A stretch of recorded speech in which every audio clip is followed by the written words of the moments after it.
So today I wanted to rant a little bit about the importance on having a support partner and making sure that you have the right support partner. Especially if you're trying to do a small business thing. And from what I can tell, definitely especially for any stay-at-home parents or stay-at-home moms. I'm a workaholic. I always have been. My career path was really solid. And still is. It's not like I've lost any of that, but I've been a stay-at-home mom now for like 2 years. And I love it. At first, it was very overwhelming, and along the way, I guess I should say that, like, right now, currently, I absolutely love it, but it's been rough.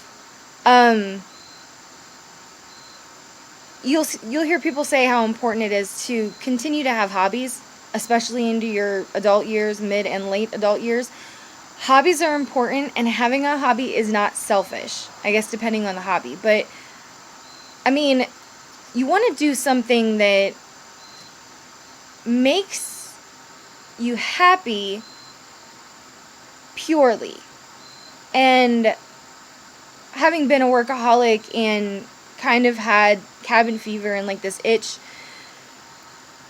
to continue to make an impact somehow on the world around me, but from my home, I've picked up quite a few projects. I'm actually like way further in a particular project than I have gotten in the past because I've spent a lot of time figuring out how to focus on it and do it. But I got to thinking, and I'm like, there are still definitely days where I feel more like I'm doodling or playing than making progress. And then there are other days where I feel like I make a crap ton of progress and it wasn't just me playing around. Like, it felt focused, it felt like it was moving forward. But today happens to be one of those days where I kind of just feel like I'm goofing off with it, and I really got to thinking, not every day has to be a slam dunk. Not every day has to be completely perfect. Your path, your plan, your future, your destination, it's not going to change if you take like a mental day off. And I guess it's not really a day off, it's more like a mental step to the side. I think it's really hard when we want to do something that's creative, and to find the balance between having fun with it and still making progress. Because at least for me, I feel like sometimes I'm making a ton of progress, and sometimes I feel like I'm just having fun, and both of those are good. Neither of those are bad things. You have to stay happy and do happy, even if it's not the particular phase that you're in or the next place that you're trying to get to. Like, don't make it so that you, how do I want to put this? Don't make it so that when you're doing the part that's super fun, that is what sparked your fire to begin with, yes, getting to your goals is hard work, but it is okay on the days that it doesn't feel like hard work. That doesn't mean that the work you're putting in is any less important. So bust ass every day, but don't rip yourself apart for the days that come easy, that feel fun.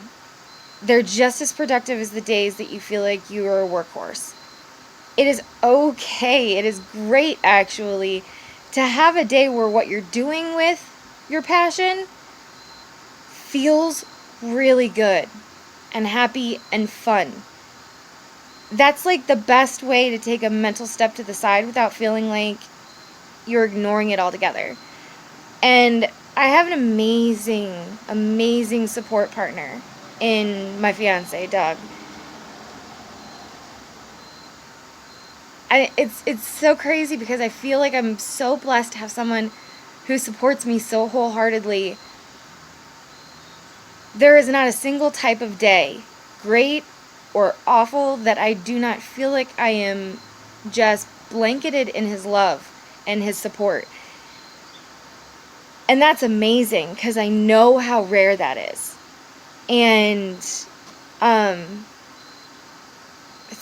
so rare, man, to have somebody who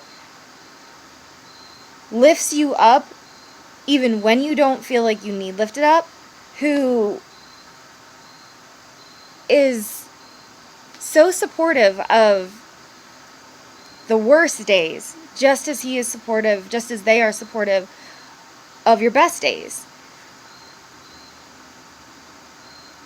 It's so genuine, and it's so rare, and it's so important to have somebody in your life, and to make the person in your life who does support you, who can support you, who wants to support you, who doesn't just have to support you in following your dreams, and give them your attention. Make them a priority. Which I guess is just a good sense overall of people. Like, people who do nothing but tear you down, they need to drop below the line of priorities. You should never be making something or someone a priority that is only bringing you down. And you only have room for so many priorities in your life, in your day, in your goal. You only have so many priorities. And those spots are delicate, and they should be filled with the most quality people. That's who deserves your focus. That's who deserves your attention. Those are the people that are going to help you make the most impact, who you will have the most impact on, and who will have the most impact on you. It's the only way, really, to move forward and be really successful about chasing your dreams. You have to have a support person that checks all the boxes. And today I'm kind of like, I'm making good time. It's not like I'm making bad time and I'm making a ton of progress, but what I'm doing right this minute definitely feels more like fun, playful, and it's taking me just about as long as what I know that, like, hustle hard work has taken me in the past to accomplish quantity of steps forward versus quality of steps forward. Like, what I'm working on right now is quality. It's taking care of my mental state, taking care of that itch you have when you want to feel productive but you just don't. And I just got to thinking about how you have to have that those things have to be something that you water when they happen. And you can't control them. You can't make them happen. You can't force them to, and they are always going to pop up unexpectedly. And so many horrible things pop up unexpectedly that I think we forget that when something really, really good pops up unexpectedly, you have to react. You have to react positively to it. You have to make it a priority. I think it's so easy for the negative things that pop up to steal so much of our time, and then when the positive things pop up, we don't dedicate the same type of time to that, and that creates imbalance. And you gotta have someone who understands that. You gotta have someone who understands you. Someone who's not just gonna give you support when it's convenient for them, and who's gonna support you even when you don't think that you need it. Because without Doug, without his true, honest, and genuine support, I have no idea where I'd be. But I know I wouldn't be here, and I'm kind of really loving here. I'm kind of really loving where I am now and what the past couple steps in my journey, and I'm super excited about what's ahead. And I love it. I love it. And his support is what truly made it possible. And I've been in that place where I've had people in my life who really didn't care at all about being supportive. And it made a difference. Like, a massive hindrance. People who pretended to be supportive, or who supported out of obligation, or I was making a priority and they weren't supporting me at all. It's draining. And there's like literally no words to express how awesome it feels when you have a solid support person. And it only takes one.